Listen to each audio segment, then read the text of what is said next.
नमस्कार जूनियर्स, मेरा नाम है आदित्य शर्मा और आप देख रहे हैं कॉमर्स भैया। और यार आज की जो वीडियो है specifically BCom honours third semester के बच्चों के लिए है, क्योंकि आज मैं एक ऐसे सब्जेक्ट के बारे में बात करूं जो आप लोगों के लिए बहुत ही न्यू है। इसके आप लोगों को प्रीवियस ईयर क्वेश्चन पेपर्स भी नहीं मिलेंगे, क्योंकि जो ओल्ड सिलेबस था उसके अंदर ये सब्जेक्ट एडेड ही नहीं था। मैंने ओल्ड सिलेबस से बीकॉम ऑनर्स करा के आईपी यूनिवर्सिटी से, और मैंने ये सब्जेक्ट नहीं पढ़ा है। इस सब्जेक्ट का नाम है एंटरप्रेन्योरियल माइंडसेट, EM करके ये सब्जेक्ट है। आइए इसके बारे में बात करते हैं। शुरू करते हैं इस वीडियो को बिना किसी प्रॉफिट और लॉस के। अब यार सबसे पहला जो क्वेश्चन आप लोगों को आ रहा है कि भैया अगर आपने भी सब्जेक्ट नहीं पढ़ा है तो आप हमको कैसे बताओगे कि इसके इंपॉर्टेंट क्या क्या है, फिर इसके इंपॉर्टेंट टॉपिक्स आप हमको कैसे बता रहे हो।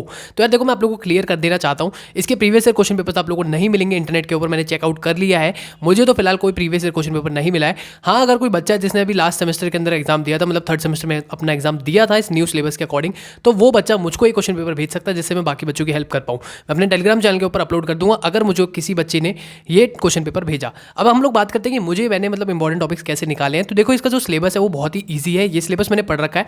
हमारा एक सब्जेक्ट था ED करके, ठीक है। ED सब्जेक्ट और EM सब्जेक्ट ऑलमोस्ट सेम से है। ED के अंदर हम लोग एंटरप्रेन्योरशिप डेवलपमेंट के बारे में पढ़ते थे, और इसके अंदर आप लोगों को माइंडसेट के बारे में पढ़ाया जाएगा। मतलब एक एंटरप्रेन्योर जो होता है, मतलब एक जो बिजनेसमैन होता है, उसका कैसा इनोवेटिव माइंडसेट होता है, इसके बारे में आप लोगों को बताया गया है। एंड इसके अलावा इसके अंदर बहुत सारी ऐसी टर्म्स है जो कि बिजनेस स्टडीज क्लास 11th में ही पढ़ा दी जाती है। तो ये बहुत ही सुपर ईजी सब्जेक्ट है। इसके क्रेडिट्स भी सिर्फ 2 ही हैं। आइए बात करते हैं इसके इंपॉर्टेंट टॉपिक्स की। सबसे पहले यूनिट 1 में से आप लोग को पढ़ना है न्यू वेंचर के बारे में। एक न्यू वेंचर हम लोग कैसे सेटअप करते हैं एंड ऑल उसकी जितनी भी डिटेल्स है वो सब आप पढ़ सकते हैं। सेकंड चीज आप लोगों को इसके अंदर पढ़नी है एक्विजिशन। अगर हम लोग किसी ऑलरेडी एस्टेब्लिश बिजनेस को एक्वायर करते हैं तो उसके अंदर क्या क्या स्टेप्स होते हैं, क्या क्या रिक्वायरमेंट्स होती हैं, वो सब चीज़ आप लोगों को पढ़नी है। सेकंड है आप लोगों को फ्रेंचाइजिंग। फ्रेंचाइजिंग एक बहुत ही मेरे को इंपॉर्टेंट टॉपिक लग रहा है पहली यूनिट में से। इस पे से क्वेश्चन आने के चांसेस काफी ज्यादा है, तो आप इसको भी कर सकते हैं अच्छे से। सेकंड यूनिट में आप लोगों को पढ़ना है requirement and process of IPR। IPR क्या होता है? IPR होता है इंटेलेक्चुअल प्रॉपर्टी राइट्स। अब ये क्या होते हैं? ये 3 होते हैं बेसिकली आप लोग के, कॉपीराइट, ट्रेडमार्क और पेटेंट्स। इन्हीं के बारे में आप लोग को पढ़ना है। इन तीनों को अच्छे से डीप में पढ़ लोगे तो यूनिट 2 में से आप लोगों को बहुत ही अच्छा कवर अप हो जाएगा। एंड ये कोई ज्यादा टफ भी नहीं है, तो आप लोग इजीली कर पाएंगे। नेक्स्ट आप लोगों का बिजनेस इंक्यूबेटर्स, और इसके अलावा वहाँ पे 2-3 चीज़ें और दे रखी है, जैसे कि आप लोग यूनिट 3 के अंदर पढ़ेंगे बिजनेस इंक्यूबेटर्स हो गया, या फिर आप लोग का एंजल इन्वेस्टर्स हो गया, या फिर आप लोगों का एक वेंचर कैपिटलिस्ट हो गया। तो ये सब चीज़ें क्या है? ये टाइप्स होते हैं एक बिजनेस को स्टार्ट करने के, या फिर एक बिजनेस के अंदर हम लोग फंडिंग कैसे ले सकते हैं। इन जगहों से हम लोग बिजनेस के अंदर फंडिंग ले सकते हैं। सिर्फ फंडिंग के बारे में और इन सब चीज़ों के बारे में क्वेश्चन आ जाता है।